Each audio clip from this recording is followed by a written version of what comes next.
So this is the video about group representation. So in this video, I'm going to prove this theorem. So remember what this theorem. Let me just describe the theorem again. So this theorem says that if G is a finite group and V is a finite dimensional representation, then this V can be always decomposed into a so-called irreducible one. And the proving, so this is the theorem. Okay, so let me just rigorous prove this theorem. Okay, so the idea is let me just.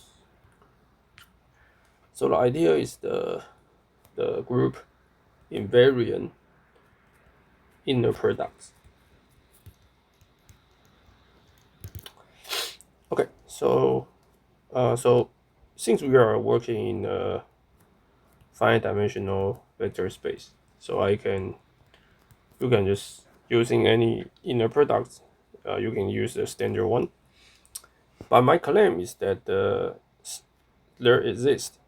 So let me just say there exists a group invariant one. So meaning that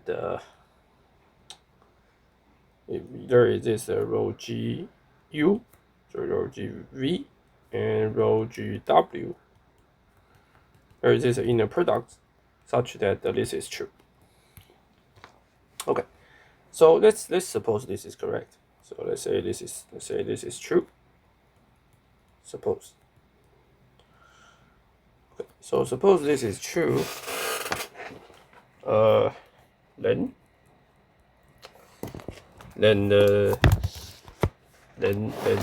what? Okay. Then I want to claim the following, right? So if I start with V, right? Suppose I find some non-trivial subspace, which is non-empty. Let's call it W. Okay. Then since I have this inner product, right, I can define W per. So W per is all the vector in V, such that this Y is Y is normal to every vector in W. Okay. So my claim is that if W is G invariant subspace, so recall G invariant is that WGW, rho GW is a subset of W for all G. So if W is G invariant, then W per is G invariant. Okay, so this is proof. So hopefully this looks simple. So, right, so let's say so I want to prove that W per is G invariant. So let's say I take Y here, and okay, so I want to prove, right? I want to prove this is correct.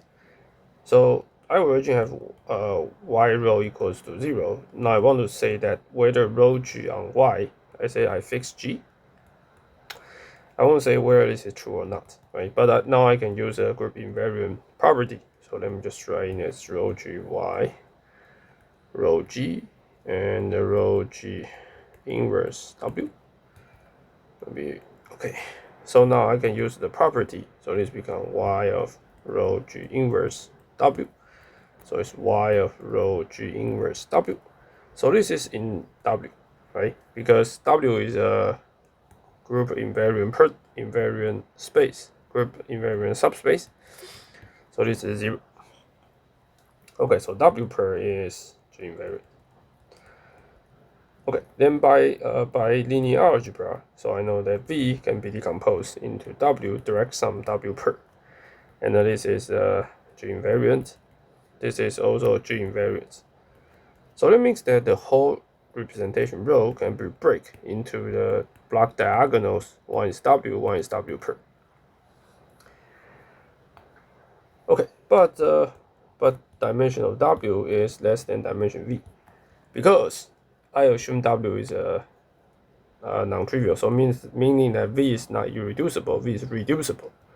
So if you're doing this, then you can use this theorem and break W per. Keep breaking W per. If you can find some invariant subspace, then you can keep going.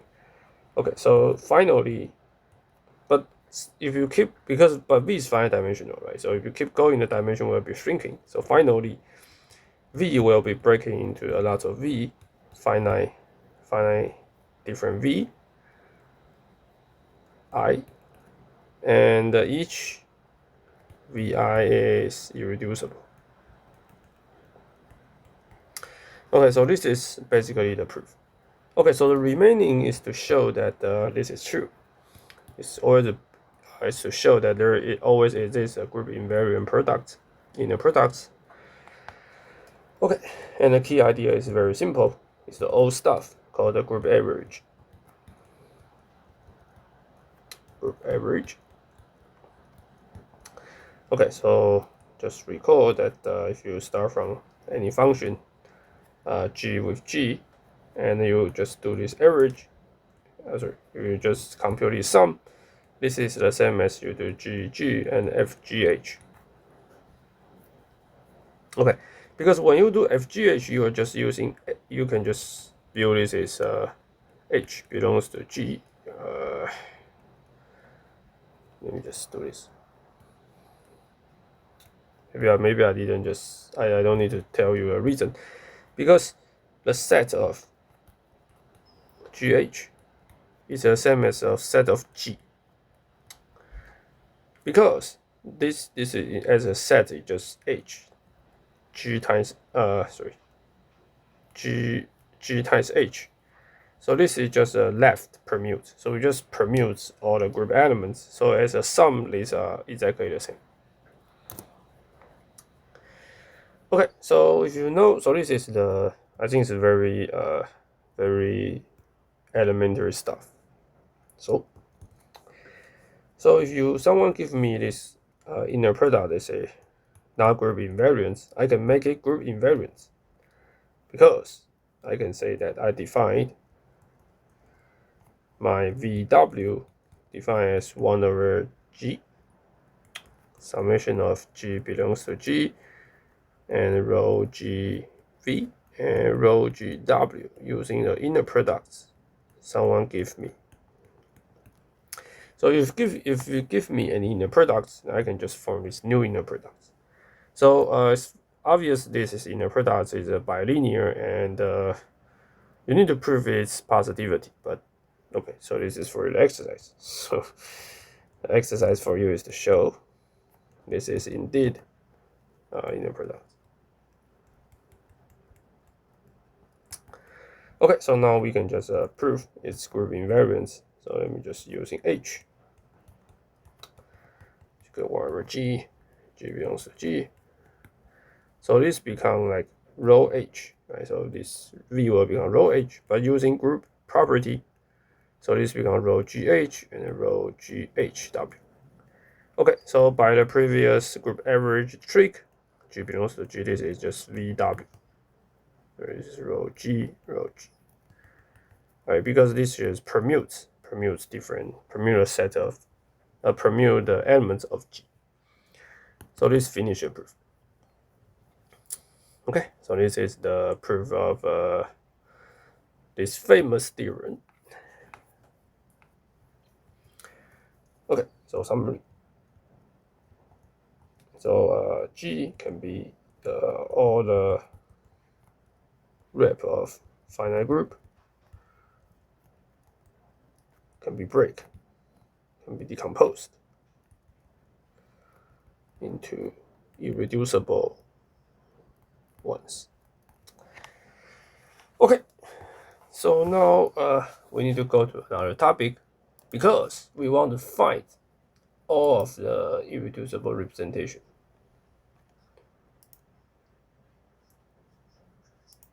Okay, so to do this, we need a tool called the Shor's lemma. Okay, so this is a large, the important tool. So I will talk about in next videos.